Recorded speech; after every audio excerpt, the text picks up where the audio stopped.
Last వీడియోలో మనము args ఎలా యూస్ చేయాలో చూసాం. ఈ వీడియోలో మనం కీవర్డ్ ఆర్గ్యుమెంట్స్ ఎలా యూస్ చేయాలో, ఎక్కడ యూస్ చేయగలమో చూద్దాం. సో కీవర్డ్ ఆర్గ్యుమెంట్స్ అనేది ఏదైనా డిక్షనరీని అన్‌ప్యాక్ చేయాలనుకున్నప్పుడు డిక్షనరీ ముందు లైక్ 2 స్టార్స్ యాడ్ చేసామంటే ఆ డిక్షనరీ అన్‌ప్యాక్ అవుతుంది. అన్‌ప్యాక్ అవ్వడం అంటే లెట్స్ సే మనం ఇప్పుడు మన దగ్గర 2 dictionaries individual user info dictionary and subject info dictionary ఉంది.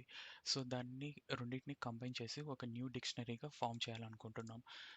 అలాంటప్పుడు మనకు కీవర్డ్ ఆర్గ్యుమెంట్స్ యూజ్ అవుతాయి. లెట్స్ సే మనం నార్మల్‌గా like user info and sub info ఇచ్చేసి రన్ చేసామంటే మనకి ఎర్రర్ వస్తుంది. ఎందుకంటే అన్‌హాషబుల్ టైప్ డిక్షనరీని ఇలా అన్‌ప్యాక్ చేయలేమనమాట. సో దానికి మనము 2 స్టార్స్ యాడ్ చేసామంటే ఈ 2 డిక్షనరీస్ అన్‌ప్యాక్ అయ్యేసి ఒక న్యూ డిక్షనరీగా ఫార్మ్ అవుతుంది.